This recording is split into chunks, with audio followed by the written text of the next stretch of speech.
Salut. 你好， Aí, Stevie galera! Travel Drive. 欢迎来到 Travel Tribe。 Bem-vindo ao Travel Et Tribe! bienvenue au podcast de Triple Trip. Welcome to the Travel Tribe podcast. There are many people listening who are working in traditional business jobs such as marketing or finance who actually enjoy what they do. However, they might be getting tired of the same routine, getting burnt out from the same environment, or just have an itch to explore the world.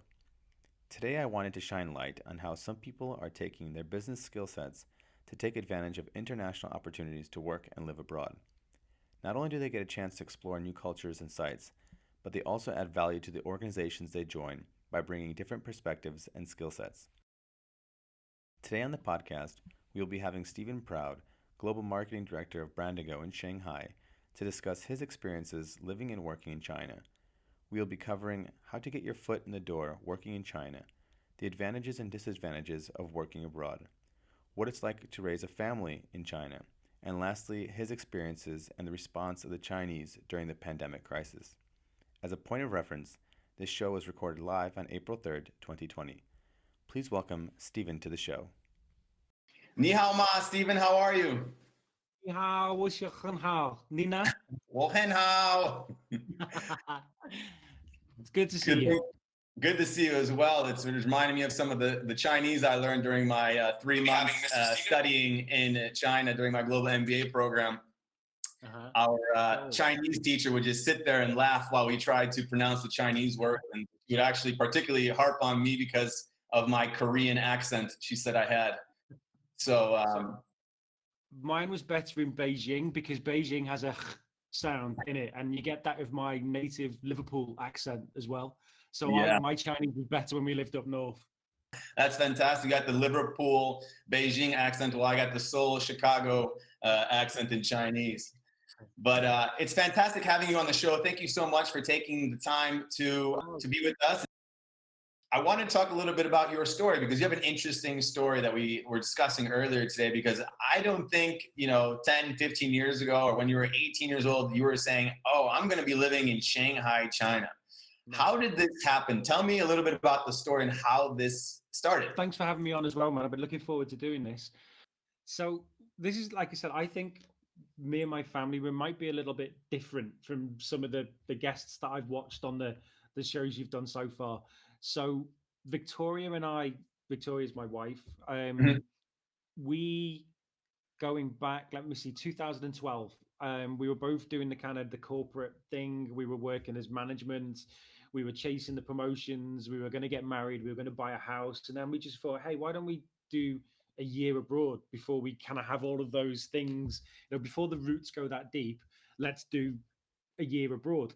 I wanted to volunteer at the Olympics. We had the Olympics in London that year. So it kind of all made sense that we could quit our jobs. I could go and do the Olympics for a few weeks. Victoria moved out to, we ended up in Seoul. So we just said, okay, fine.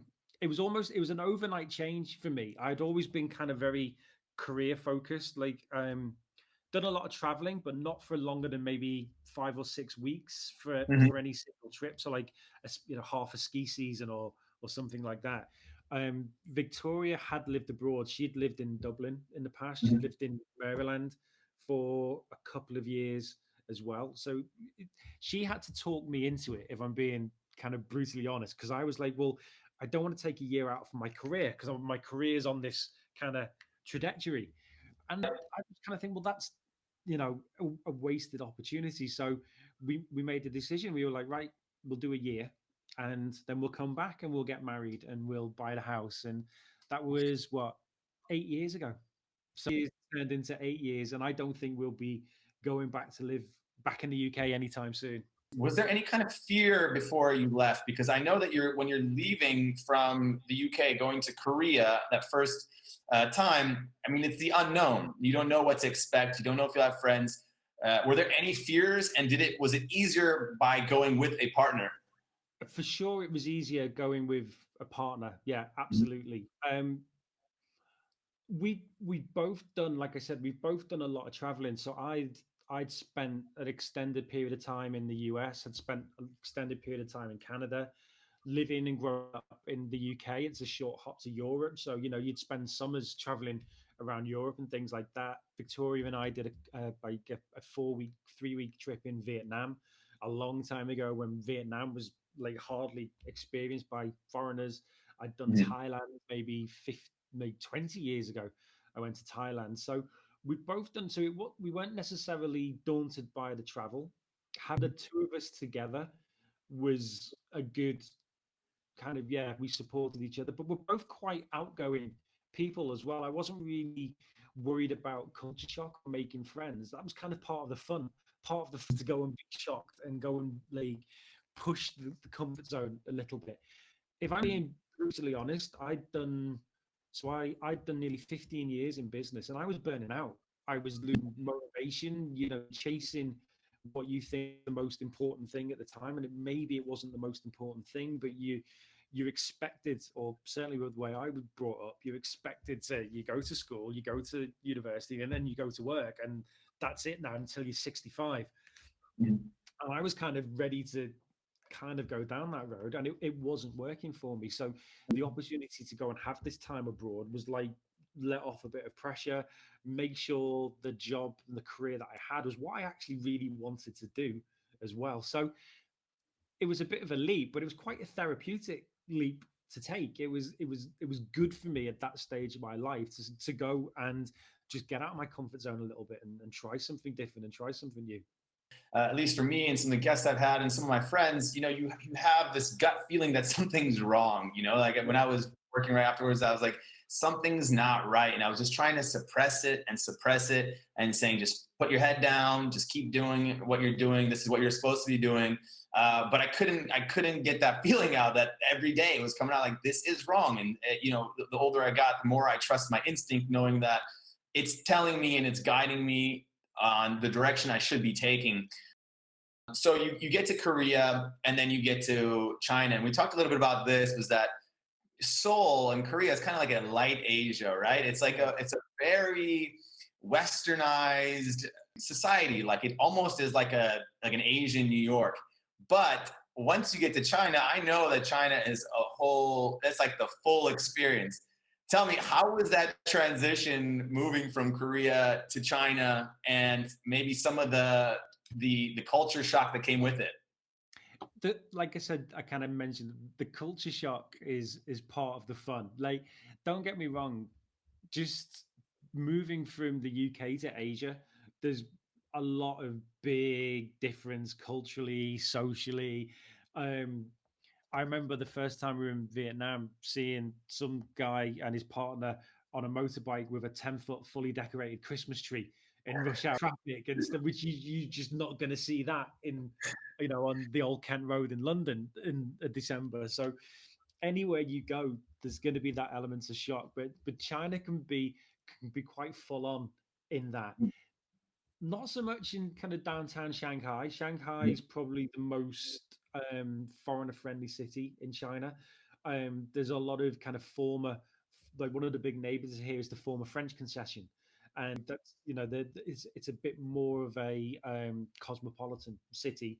Beijing is completely different.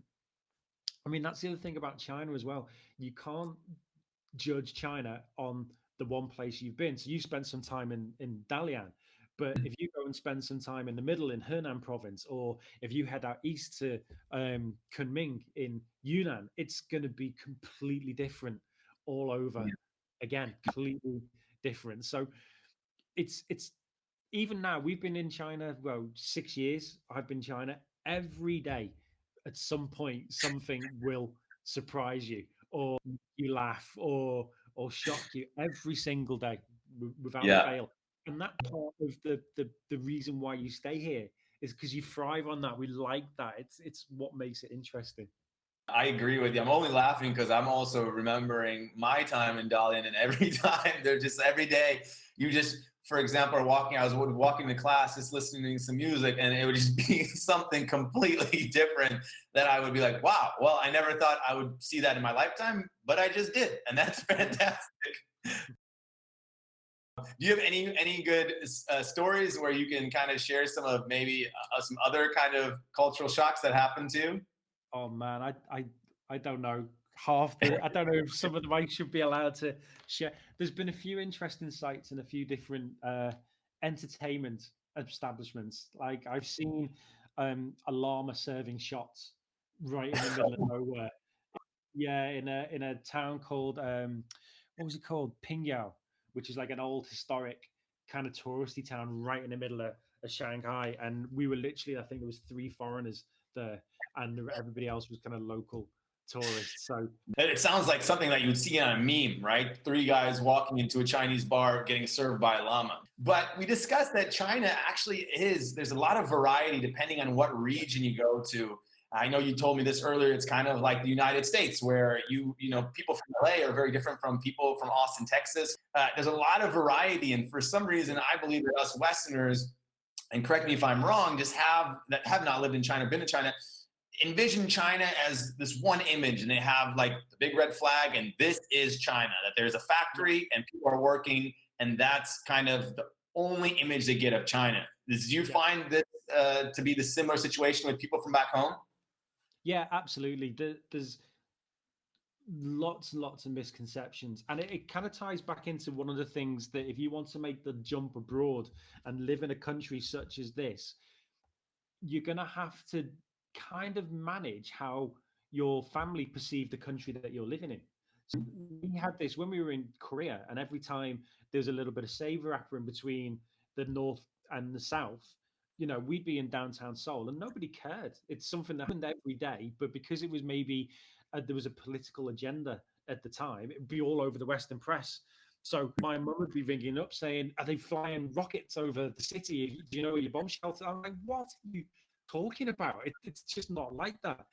Um, and you get a China, because China is so polarizing in the kind of geopolitical world and things like that. You have to not only manage your own perception and also kind of understand that everywhere you go within China is going to be completely different from the last place that you go. But you're also going to have questions from your relatives at home and misconceptions and things like that. And, you know, going through which has been the last couple of months really crystallized that as well. The Western media made a big mistake in how they reported on the virus, because all of a sudden they had to backpedal when it was on their doorsteps. So again, I mean, that's just, if you're going to come and live somewhere like China, it's something to be mindful of as well. It's not just how you perceive it, but it's how the folks you leave back home perceive it as well. I think we both came to Korea at the same time period. In 2013, there was actually a lot of tension that was going on between the North and the South during that time period. I remember CNN articles were saying World War III is on the verge, Seoul is about to be scorched. And my mom also messaging me, like, because I had just begun my journey, saying, "Hey, you need to leave. You need to get out. If you don't want to come home, you want to travel, go somewhere else, anywhere in the world. But that's the place you don't want to be." And I remember going to my class the next day, and I was freaking out. I was going to my kids and saying, how can you guys be studying right now when we're about to be nuked? This desk isn't going to be here in like 5 minutes. And they're like, "Oh, Jordan teacher, don't worry about it. We don't really care. This guy's been saying this for the last 60 years. And that was mind boggling to me. The perspective that was so different from what everyone back at home was thinking. They're getting ready for World War III. When people in Seoul, like, it was as if like your uncle had said some just joke during the dinner, and nobody even, like, it's just our uncle, whatever. That's the way he is. What I wanted to get into as well is, how are expats acclimating towards living in China? I mean, I mentioned this earlier while you were gone for a little bit, some of the limitations of living in China. And do you see expats kind of adhering to these and being friendly guests or rebelling against them? I'd say 99% of the time it's the friendly guests. I very much see myself as a guest here. I'm never going to be able to, perhaps, you know, when you've had overseas communities that come and migrate to a country like, I don't know, maybe an Asian, a Middle Eastern, or an Islamic person coming to live in the UK. You know, there's already a community. They eventually become part, you know, over the period of time, they're British for one, you know, for all intents and purposes. That will never happen here. I would never ever be considered as kind of part of the community or anything like that. I will always be a guest here, and China wants to keep it that way, and that works for me. It's a good attitude, I think, because it sort of keeps you respectful of the realities of living here. Um, Even I know a lot of people who have Chinese wives or Chinese spouses, Chinese husbands, and even that can be quite a difficult situation as well. You don't automatically get a green card if you are married to a Chinese person. So or anything, or which I think you can kind of get in other countries. There's a whole process to go through to get citizenship. Very, very few people ever do it. So you will always be a guest here. You would never look at anything like a citizen. I had the ability and opportunity to take some history of China classes and Chinese culture classes during our MBA, and learning some about the history of China and stemming from some of the wars where they had problems with foreigners and humiliation after kind of wars. And so it kind of gave me a better understanding of why they sometimes would like to kind of isolate themselves or kind of be just kind of taking care of themselves at times just because of the history. Series of expats who have come unstuck, especially in the last couple of weeks, because there's been so I had personally not experienced any anti-foreigner sentiment. I've not experienced any kind of mistreatment. Nobody's been rude to me or anything like that. But you hear a couple of stories on social media about a little bit of anti-foreigner sentiment because it suits the current agenda to say we've won, we've beaten the virus, and it's only coming back because of all of these people coming back from abroad. Now, you can't stop Chinese nationals coming back to their own country, but you can stop foreigners from coming in. Like I said, it kind of suits to kind of stir that up a little. So a lot of foreigners, we're all on our best behavior at the moment, because those that don't, and there's one or two recently that haven't, they're all over the national news and reported in no time. Well, tell us a little bit more about your work life in China. It looks like you were doing global marketing, working with some foreign companies on helping them create marketing and advertising campaigns for the Chinese market at Brandigo over there. Tell us, how did you get your foot in the door, and your experiences of starting working there? Wow. Okay. So I was a really nerdy kid who really knew what they wanted to be when they were really, really little. I was fascinated by newspapers and fascinated by the media, and I spent a little bit of time working in journalism and things like that. And then that evolved. Unless you're a big writer on a big newspaper, there's not a lot of money or career progression or anything like that. So I discovered the world of PR and marketing, and then I kind of focused on that throughout my bachelor's degree, my internships, my master's degree, all of that kind of thing. Um, Around the time that we made the move to Korea, so I graduated in public relations. That industry doesn't exist anymore with the onset of social media and the type of thing that you're doing now with your podcast and things like that. Having somebody that has to manage coverage in a newspaper and corporate messaging and stuff like that, it just doesn't exist how it did. So you had to broaden your skill sets, but always really been interested in marketing. When I came to Shanghai, there was a market. I originally started marketing a Chinese company to foreign customers. So I was kind of the other way around. So I was working for a Chinese business in the education sector that owned a couple of schools, and my job was to come up with marketing strategies that would engage with expat communities and foreigners and things like that.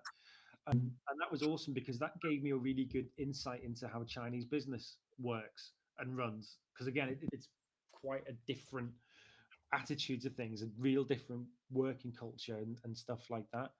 Um, and then having kind of spent my time doing that for about 4 years, moved down to Shanghai, and I took 3 months off to just be dad when we came down to Shanghai. I wasn't really looking for anything. I just finished the master's degree, which I did while I was working in Beijing.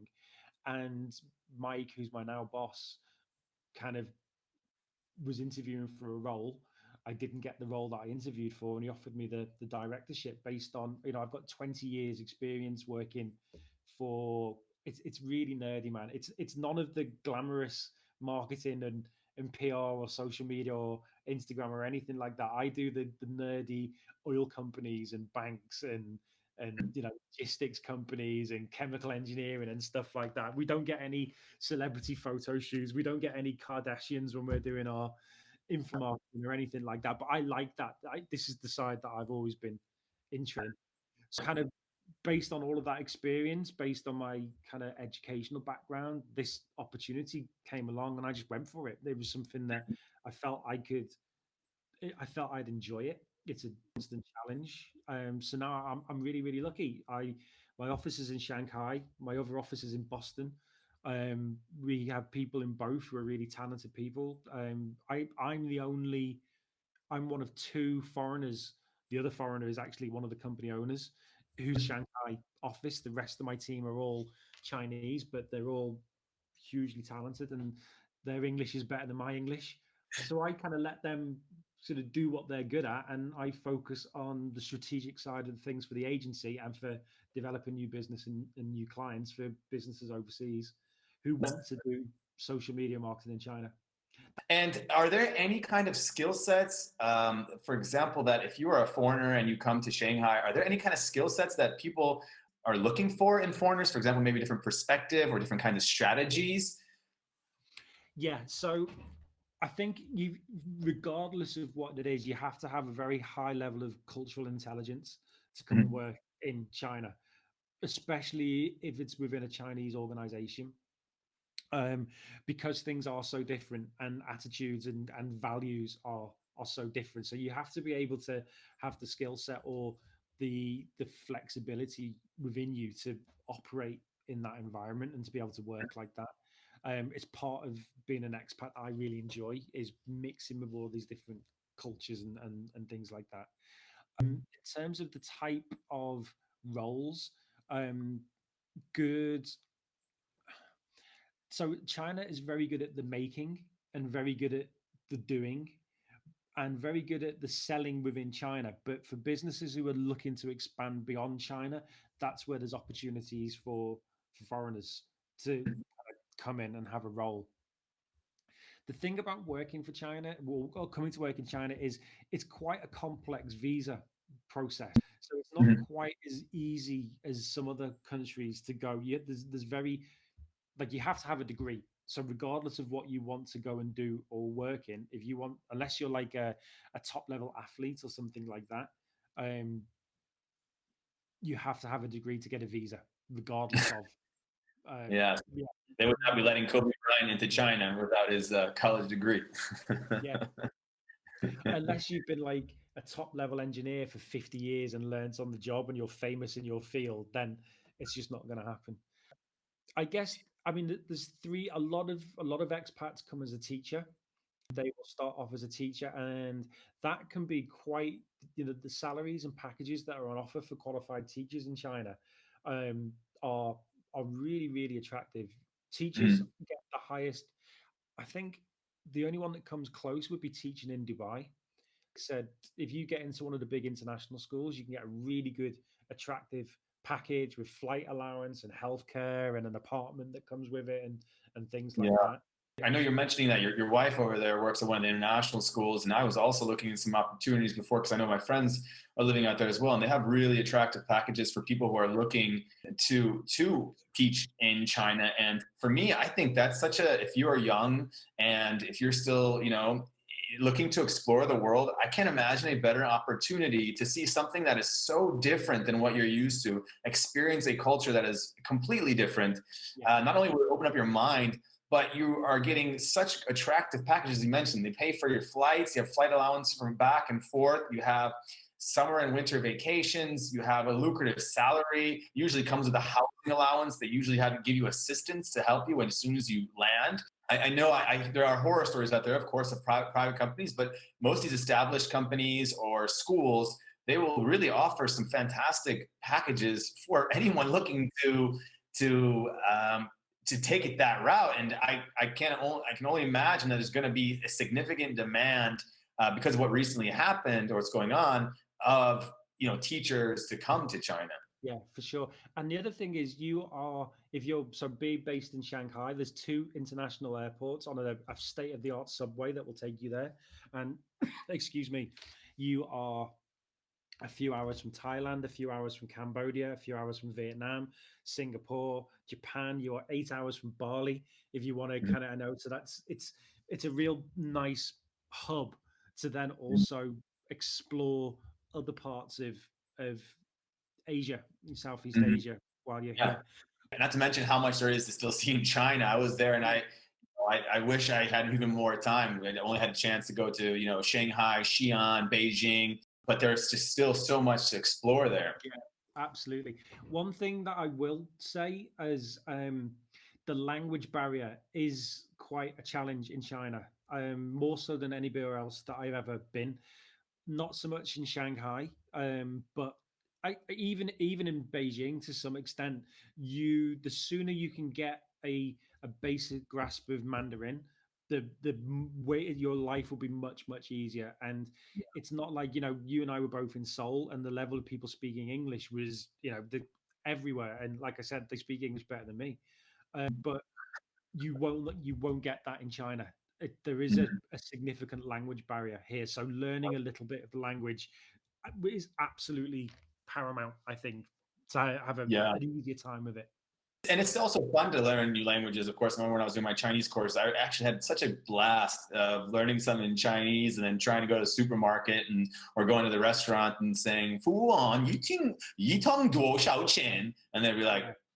I don't even know if I'm saying it properly now, but I would be like, "How much That's is this?" not bad. That was a lot of fun. I think that's one of the perks, of course, of going abroad is like you get to learn the language, and people really appreciate. I mean that's like I have like those 4 lines in Chinese that I could say, like what my name is and how much something is, and then they respond to me and I'm like, all right, that's all I know. But people really appreciate you can take that effort to kind of learn a little bit. It means you're respecting the local culture and the local language. Yeah. So for somebody looking to get a job in China and wants to kind of take this opportunity to maybe do it for a year or two, or even advance their career, or just to have something different for a little bit, where should they look for jobs? Because I know there's like lots of postings, and one of the most difficult things I think of taking a job in China or somewhere abroad is, how do you know who to trust, and how do you know where to go for this? So there's levels to this. If you have a specific, so I was fortunate in that I had a specific skill set that was in demand. So I was able to make contact with a potential employer who was willing to bring me in on what's called a Z visa, which is a foreign experts visa. So it was very smooth for me to kind of land here. It was a skill set that they had a strong argument that a local person couldn't do the job, so they needed a foreign hire to come in and do it. Mhm. And thankfully, I'm very grateful it was me that got that role. I've continued on that visa, and so it's like a lot of things. Once you're here, it gets a lot easier to then transfer around. Same for teachers. If you want to come and teach, and it's a reputable school, they will not be telling you to work with a visa agent. They will not be telling you to just come on a tourist visa and do this, and this. A reputable education establishment or any business will have a HR person who will walk you through that visa process with you. Mhm. So that's one of the things that I would always kind of say, be mindful when you're kind of seeing how good the opportunity is, ask questions about the visa. Because if you come unstuck, and this has happened to teachers in language training centers like the Hagwons in Korea, your visa's on you.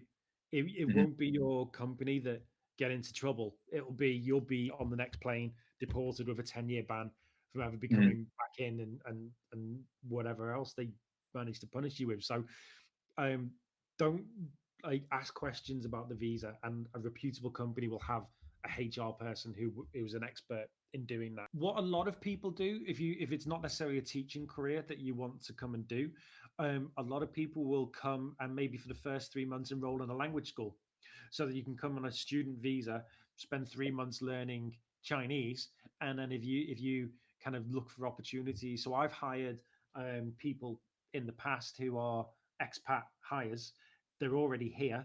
They're going through the language school process, and then we just have to work on switching it from a student visa to the relevant visa that they did.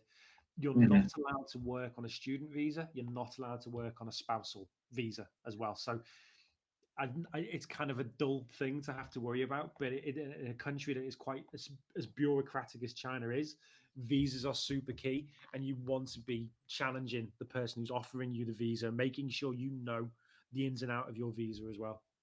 I think you can get a pretty good gut instinct when you have companies or schools that are reaching out to you and telling you to do things that are illegal in order for you to get there. Then you can already start getting an understanding of how they're going to be operating, and you can start asking questions. The other thing that I would do is I would ask to speak with an expat or a foreigner that's already living there.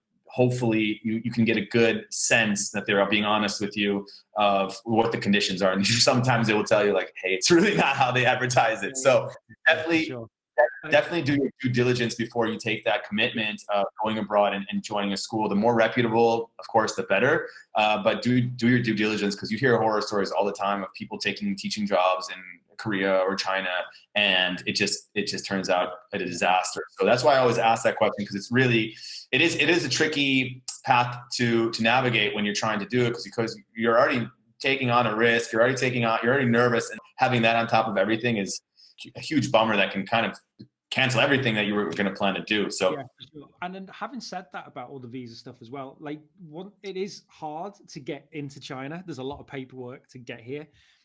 Bringing my parents over is a nightmare in terms of getting paperwork and visas and stuff like that. But once you're here, there are opportunities in all sorts of different industries and different fields for all kinds of different skills. There's a very much like an entrepreneurial spirit within the expat community that you get here. You know, a lot of people turn up as teachers and now they own a chain of restaurants. Or there's one guy I know who's doing really well by making his own sausages, and he sells hundreds of thousands of sausages in all the cities in China to all the expats who live there, and like proper bacon and stuff like that. There's a guy who does retro football shirts. I've bought like 4 off him recently, right? So he's got himself a factory, and he has all the connections, and he has the shipping, and he's set up a really great little business doing made to order retro football shirts. So it's, you know, in terms of what opportunities are out there, the list is endless. It's just getting here that can be the challenge. Yeah, and I agree with you. When I was in Shanghai, I actually had an opportunity to go to some networking events and meet some of these startup and entrepreneurial people, and that's the same vibe I got. Everyone kind of had really high spirits to, you know, start their own thing. And, you know, China is just such a massive market, and if you could bring something that's unique and creative that no one else is doing, I mean, you have a massive, you know, 1.4 billion population potential. You know, if you can even sell something for, I mean, think about the multinational companies. If you can sell something for a couple of dollars to, you know, people in China, I mean, these are huge sums of money that's available out there.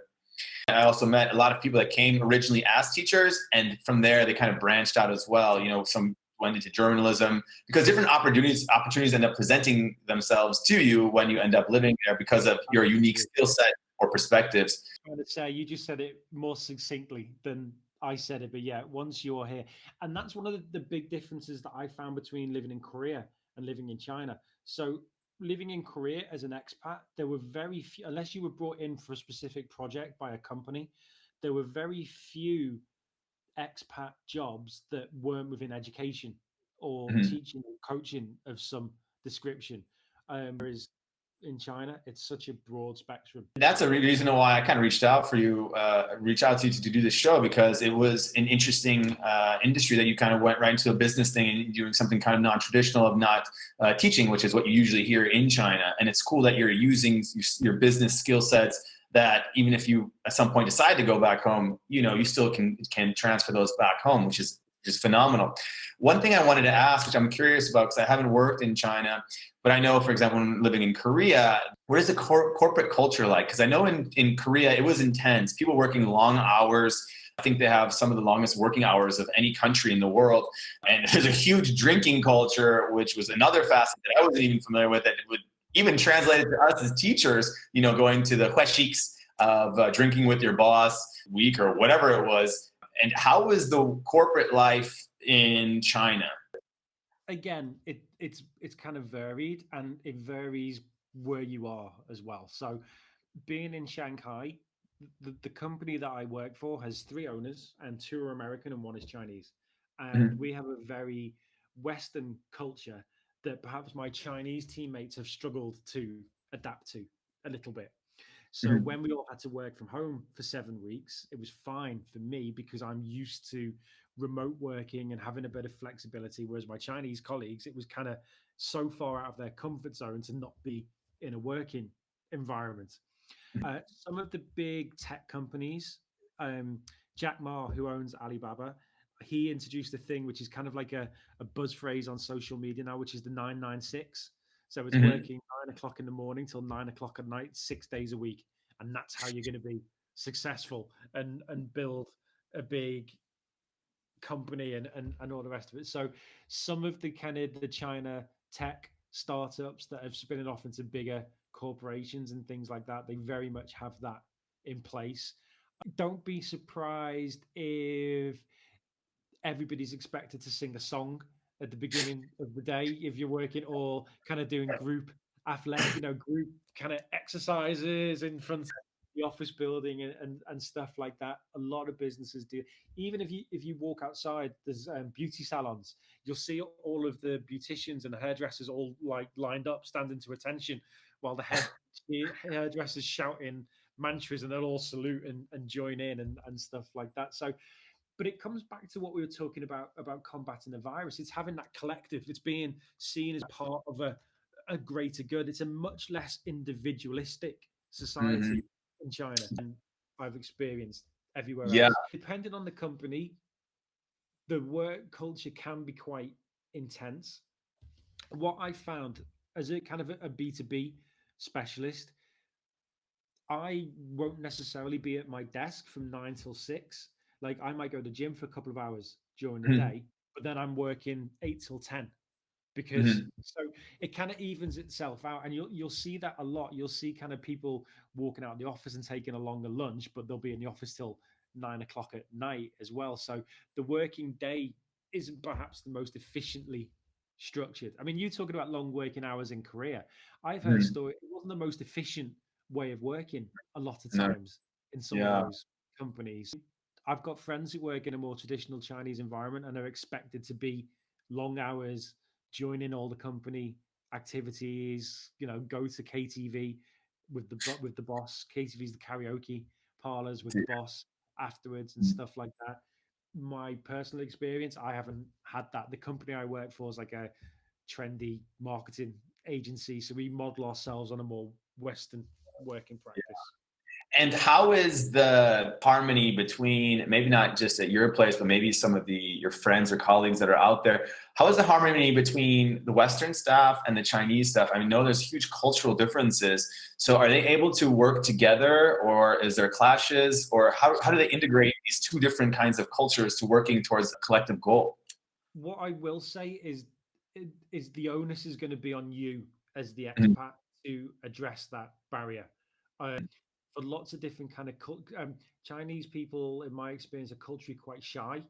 There's also quite a high pressure to be perfect. So even though their English might be fantastic, they'll be embarrassed to come and talk to you in English because they don't want to make a mistake.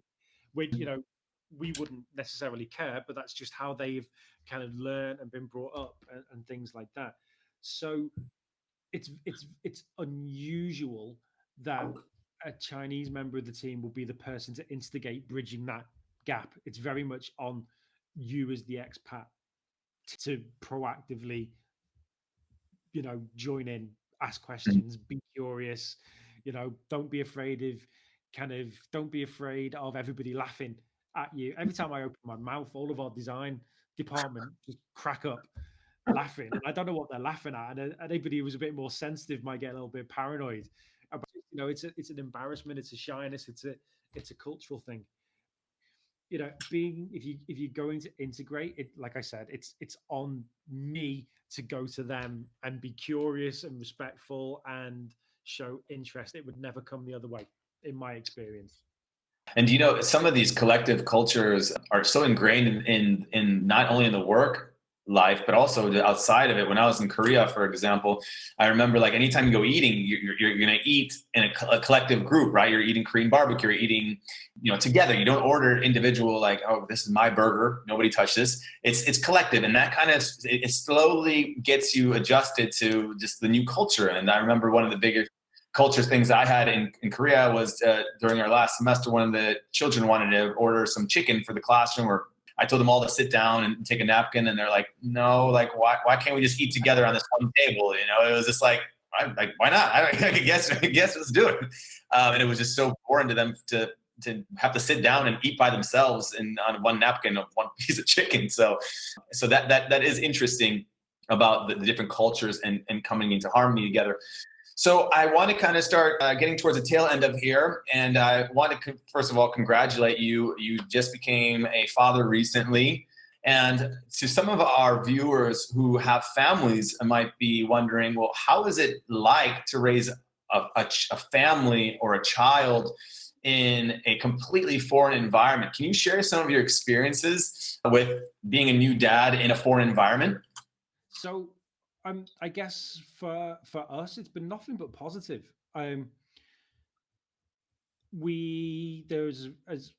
When Victoria got pregnant, we were in Beijing, and there was plenty of very good international hospitals to choose from. I think the only country that I've been to that I would have been worried about finding a high level of care was maybe Cambodia, and that was a few years ago. So we were never worried about the medical side of it. We had access to fantastic healthcare professionals. We had access to fantastic facilities, and touch wood, everything with that side of things went smoothly. We found that parents who do become parents or bring small children, they're quite a tough bunch of expats, and they stick together and they share advice and help each other out and stuff like that. So there's a really, really good support network as well. Even kind of people who you maybe only know through WeChat chat groups about parent advice and things like that, you'll form a really strong relationship with. And it's been nothing but positive for us. It's tough. It's hard because you have to sacrifice. He doesn't have a relationship with some of his cousins like I had growing up. He sees his grandparents online, maybe 2 or 3 times a week, and for a holiday, a couple of times a year. And I find that sad, but he doesn't really know anything different. The flip side of that is that, so he's 2.5. He is fluent bilingual. He doesn't have my accent. The only thing he says with a Liverpool accent is Play-Doh. Everything else just comes out in this weird, like, mid-Atlantic accent. And he speaks as much Chinese just naturally. Like, he will flip between the two. So if we put him through school here, and we're lucky that Victoria's a teacher and he can go to Victoria's school as of September, by the time he finishes primary school, he is going to have this experience of living in this culture, which is completely different from his parents' culture. So that, we talked about how we navigate some of that cultural distance. He'll be a natural at it because it's just what he's done. My first holiday with my parents when I was his age was to a caravan, a trailer park in the north of England, like an hour away in North Wales. His first holiday was to Bali. And I'm like, you little bastard, you're supposed to like kind of earn your way up to that. We get to give him all of these experiences that was more difficult for my parents to give me as we were growing up as well. So he's gonna grow up with a much smaller. I was gonna say a smaller world. Then it's not. He's gonna have a bigger world than I had growing up, but it will just seem normal to him. I've got this ingrained ability to navigate that. One of the things that I struggle with a little bit is he's still a little bit of a novelty. So he thankfully he takes after his mum, so he's cute. He blonde hair, blue eyes, and speaks perfect Chinese. So especially if we go out into the countryside or some of the more touristy spots, people want to touch his hair or touch his, take his picture and stuff like that. And Victoria, you remember Victoria? She's tall, blue-eyed, and I don't know what color hair she's got because it's different every 5 minutes, but she has the same kind of thing. And this is my problem. People always want to take his picture and things like that. Now, when they come and engage and they chat to me and they chat with him, then that's cool. That's one thing. But it's when you get people kind of shoving you out of the way and just sticking a camera in his face, I get a little bit Papa Bear with that. Like, there's been old men with cigarettes who've got up in his face, and I've removed the phone, removed the cigarette, and I've asked what's up when they do that. But it's my issue dealing with that. They're just being friendly and they're just being curious. But it is a reality, if you, some of my African American friends as well, a lot of people, if you're traveling around China, they won't have seen, some communities won't have seen a white person, some communities will never have seen a black person. So you are going to get a lot of attention in some of the villages and smaller towns and things like that.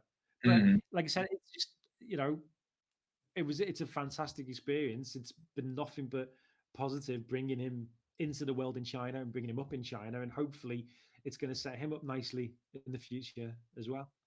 Of course, you start getting a globalized perspective as a child, and I can imagine at those international schools. I mean, you're going to go to school with students from all over the world, and they're just. I am worried. There is one thing that is a constant worry, and it's which football team he's going to choose. And the amount of money I spend in my team's club shop, I'm hoping that's the investment that's going to make sure we don't have to have that conversation at some point. That's a discussion you guys will have to get once he gets to that age level. I have some friends right now in multicultural relationships. So, for example, a French husband with a German wife, and they're trying to navigate how to have the child learn multiple languages as a child while they're still young, and their minds are like a sponge. So, what has been your strategy to helping your child learn Mandarin? We've always read to him, even when he was like 3 months old. And he didn't know what we were reading. It's just being around language and being around words. Now, Victoria and I would always use English, and he has what's called an IE, which translates as auntie, pretty much. So IE is like she's our housekeeper. She's his child carer. He loves her to bits, and she loves him, and she just speaks to him in Chinese. Ever since the day he was born, he's had Lily speaking only Chinese, and we bought Chinese books and Chinese stories. So when I do story time with him, it's an English book. When Lily does story time, it's a Chinese book. So the nursery rhyme songs that he sings with me and his mum in English, he'll sing the Chinese equivalent with Lily. So it was just something that it's weird when you see him walking down the street. So let's say he's walking down the street with you, he'd be chatting to you in English, and then the security guard on the door, he'll just turn and flip Chinese, and he's talking in. Now I have to think what I'm going to say, and then think about it in Chinese, and then double check that I've got the tones right, and then say it, kind of thing. The benefit of bringing a child up as an expat is that language thing. It's just going to be ingrained in him. He hasn't had to sit down and write the verbs out 10 times and learn how to conjugate it or anything like that. It's just a natural, it's crazy to see. What a gift that you can give your child, to be able to be bilingual and, having to be able to speak two of the most popular languages in the world, to be able to communicate to the population of China and all the English speaking. I mean, that's impressive. And that's such a gift that they will probably not appreciate till they get older. And, they might go to the UK and everyone else is like, why are you speaking funny? Like, what's going on? And like, dude, I can speak Chinese. He's blonde. He's got blue eyes. He's cute. He speaks Chinese. We started him in Kung Fu and dancing lessons. So there's a career in Chinese movies coming up, and Daddy gets a Ferrari, so it's win-win. Yeah. We're off with the elephant in the room, and if you can maybe just tell us about the situation currently in Shanghai. So I guess we're about 2 months ahead of the rest of the world, I think. So we're sort of starting to come out the other side now. Right before the Chinese New Year, around the 25th, 26th of January, things started to get a little bit serious here. Days, the whole country was in lockdown, and lockdown in China was no joke. People were literally staying in their apartments for weeks. We're lucky in the neighborhood we live in. There's a little bit of quiet, open space. But we had about 7 weeks, I think, of virtually not going outside. Maybe one trip to the supermarket for me. We've got a 2-year-old as well, so I got really good at making little assault courses all the way around the apartment. We're putting like superhero outfits on and Indiana Jones theme tune music and chasing each other and stuff. So we had to get creative with that. One of the things that was really interesting was the technology that China brought into play as well. So we have this. I'm going to kind of treat it as if the two big mobile channels that we use here, WeChat and Alipay. I guess if you've not been to China, you won't be that familiar with them, but they're ubiquitous everywhere you go here. Via my Alipay account, I got a health code, which was like a little QR screen on my phone. In fact, I can show you guys what it looks like. And mine is green because I never left China. I self-quarantined. I had my temperature checked everywhere I go. When this was introduced, this QR code lets me get the subway as usual. Now it lets me get into my office, it lets me go back into my gym, lets me go into all the hotels and the shopping malls and things like that. So we're starting to get back to regular daily life. Schools are still closed, but everything else, like I said, I've been for about 3 weeks now. I've been in the gym open 2 weeks ago. Cinemas have been opened. Bars and nightclubs, not so much, but restaurants are opening again. So yeah, it was quite an intense couple of months, but it was fascinating to see everybody coming together. A lot of the things that they do here, and we'll talk about this, I think, when we talk about some of the subtleties of living in China, you wouldn't get it anywhere else. You know, the QR code thing, right? That code now, it's green. When I get the subway in the morning, I scan another QR code on the subway. If anybody who was riding in the same subway car that I was in at the same time, I will get an alert on my phone if their health status changes. So straight away, I'll get a text and an update, and it says, you were in this carriage at 9 o'clock this morning. There was somebody else in that carriage. Please take precautions, or please self-isolate and stuff like that. So the use of data, the tracking of data, the use of mobile tech to combat, it's way more than anything that I saw being done. Well, just so I have a clear understanding, you're saying you're getting stamped and people are checking your temperature. Where is this happening, and who's doing this? These government officials? It's a bit of everything. So when I go to my office in the morning, and the security guard on the office takes my temperature, checks my code. I give him my phone number, name, where I'm going to be, which room I'm going to be in. When I leave the office, I go to the gym. The security guard on the building that the gym's in, he does the same thing. When I get into the subway, they've got heat scanners as the subway, and I show my code there. When I come home, I get out of my building, and the security guys on our compound, because we live in a neighborhood of high-rise buildings, the security guards will take my temperature as well. So I'm having my temperature taken like 6 or 7. And I think we discussed this a little bit earlier. We were talking about kind of the cultural differences. I mean, how are the Chinese responding to these kind of new measures, or the government enforcing these kind of measures? Are they kind of really resilient, or are they following along and all kind of, rallying behind the cause? Rallying behind the cause, following along. The government is very skilled when you need to pull the nation together at a time of kind of security or whatnot. The government is very good at stirring up national pride, stirring up a sense of community and a sense of neighborhood, being strict where they need to be strict as well. So we've seen footage online of the government using drones to kind of fly down on people who are walking down the street with no face mask on. And straight away, it's kind of put your face mask on from this drone that's chasing somebody down the street, right? So it's a little bit of both, but people are much more about a collective here, I think, and compared to a lot of countries that I've lived in and worked in. So they're more happy. through both carrot and stick. People, things like face masks, even before the crisis, most people would ride the subway with a face mask. And they have done ever since the SARS outbreak, which was 2008, I think.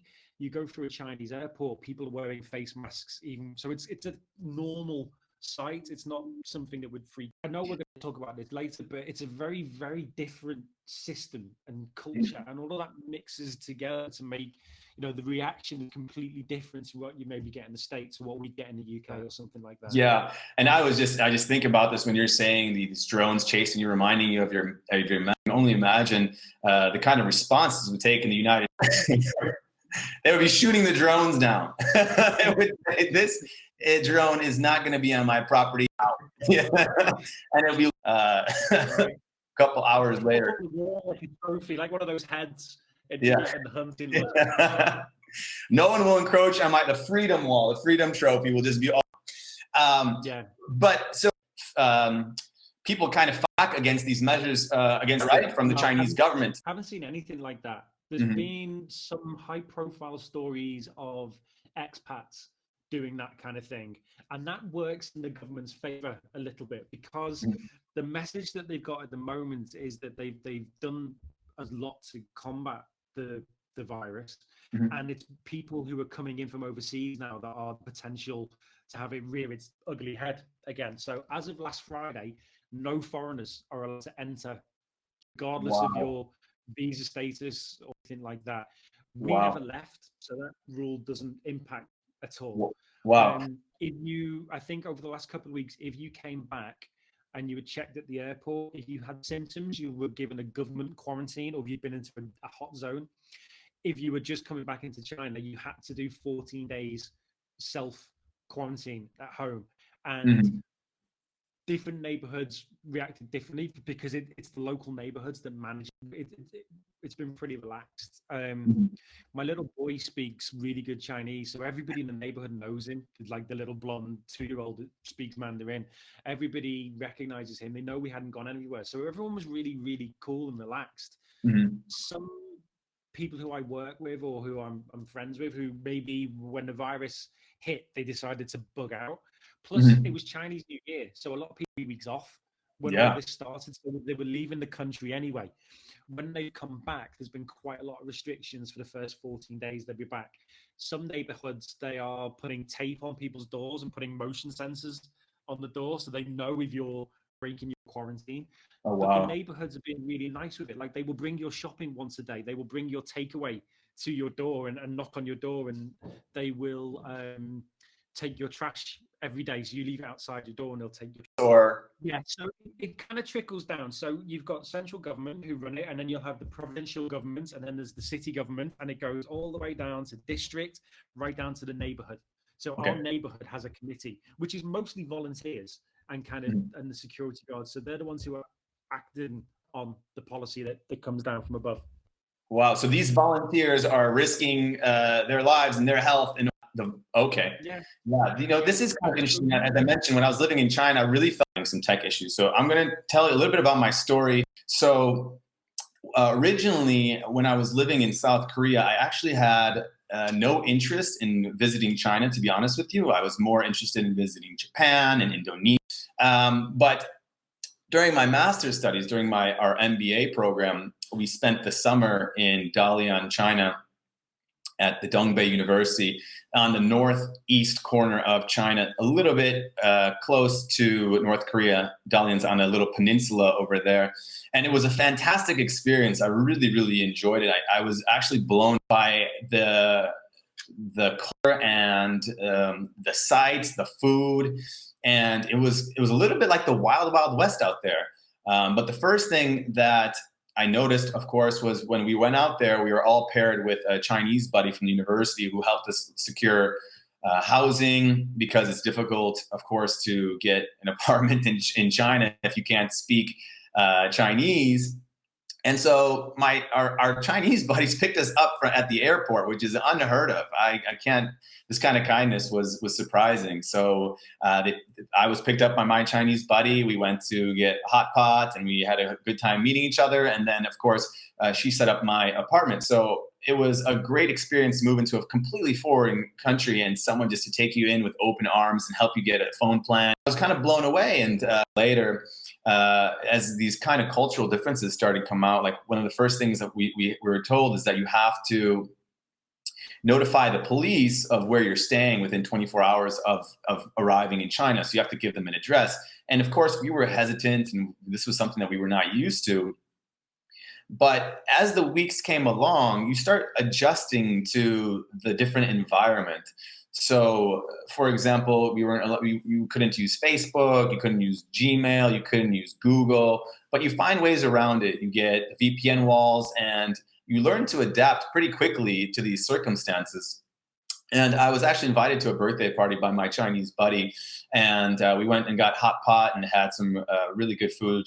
And I actually tried, offend anybody, one of the most strangest and least tastiest foods I've ever had in my life. It was fermented soy, I believe. It was like a black soy that was fermented, and oh my gosh, it was something new that I've never had in my life. But I tried it, and it was something new.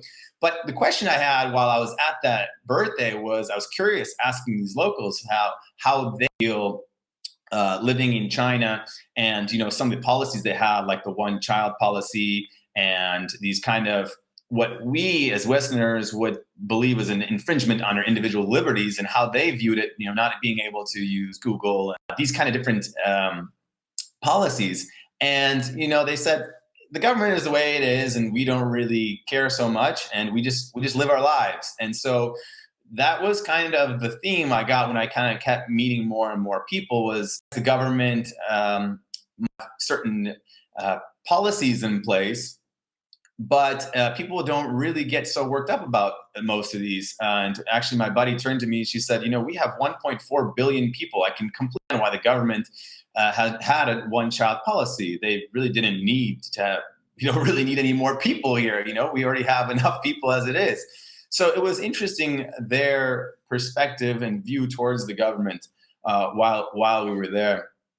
Some of the other experiences I had enjoyed were just meeting locals. The locals were extremely friendly. One of my favorite things to do on the beach, and once we go on the beach there, local Chinese people would ask us to come join them for their picnics and share their food and drink with.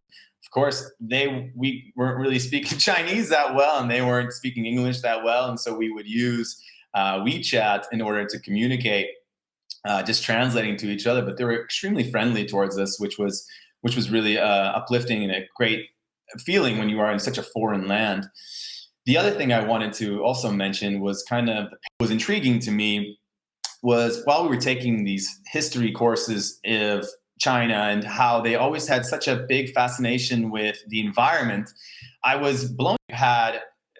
Chinese country in the last 40 years has been, number one priority was economics, with big consequences for the environment, a lot of pollution, air pollution. And it's interesting to me how they have this yin and yang, where they really care about the environment, and they have poetry, and they have thousands of years of really being with balance and harmony with the environment, but yet they have this insane, air pollution and pollution towards the environment. And it's like this yin and yang paradox. And I found this a lot to be the living there. It's the same thing with some of the liberties. So when I was living there, I kind of felt really restricted by not being able to use Google and Facebook and them monitoring where I'm living. But on the other hand, I also felt this complete freedom, this wild, wild west, that you can go anywhere you want, do what you want, that we just kept offsetting it. And I kept seeing these paradoxes while I was living there. Oh, look at that. Steve, are you back? I hope so. Can you hear me okay? Yeah, I can hear you okay. I heard that you ran out of beer over there and you went to the grocery store. I was boring you. Dude, they deliver. I don't have to go out or anything. Actually, speaking of delivering beer, I was actually fascinated by some of the technology when I was living in China. I mean, almost, I don't know your experience in Shanghai, but when I was there, nobody uses cash. I mean, sometimes you can't even buy food because everyone is using, was it WePay that they were using, or WeChat? So the two main apps is Alipay. So Alipay is, as it sounds, it's like it's a mobile payment platform, WeChat is similar. So I people describe WeChat as like a social media app, and it's so much more than that. So my typical day, let's say I leave the house in the morning and I will go downstairs, and I have a 10-minute bicycle ride to the subway station. So I go into WeChat and I unlock a shared bike using the mini program within WeChat. I pay for it with WeChat. I cycle to the subway. I get on the subway. I use WeChat to get onto the subway as my ticket, or Alipay. I sit down. I chat to my friends. I catch up with some guys in work. I make a video call to Victoria because maybe she'd already left by the time I'd gone out. Then I'll order my coffee to pick up from the coffee shop at the ground floor of the office without even WeChat. So it's like the Swiss Army knife of mobile apps. Yeah, that was insane. I even see it when I'm abroad in like Thailand and other places. I thought I saw people accepting WeChat payments, which to me was fascinating. This transaction moving everywhere. So Alibaba, which is like, I guess you describe it as Amazon, but it really is a little bit more than that. They have their own supermarket business called Herma Hippo, and it has its own app. So you kind of order your shopping, pay for your shopping, go and collect your shopping or have it delivered without touching cash or without touching your wallet. I can go a whole week without looking at my wallet these days because it's all on mobile tech. Yeah. And that's not from you not wanting to see how much money is in there. That's just you don't need to see it, right? I've got a 2-year-old. There's never any money in there. Speaking of, is there any other technology that you kind of found fascinating when you got there? You were saying there's beer delivery services. Is anything else that it was kind of like when you first saw it, you're like, wow, this is something I've never experienced before? So China's always been, in my experience, in my time here, China's very much an early adopter of all things tech. 5G is the thing at the moment, which is enabling a lot of the mobile channels and platforms that we talked about to be able to function as well as they can.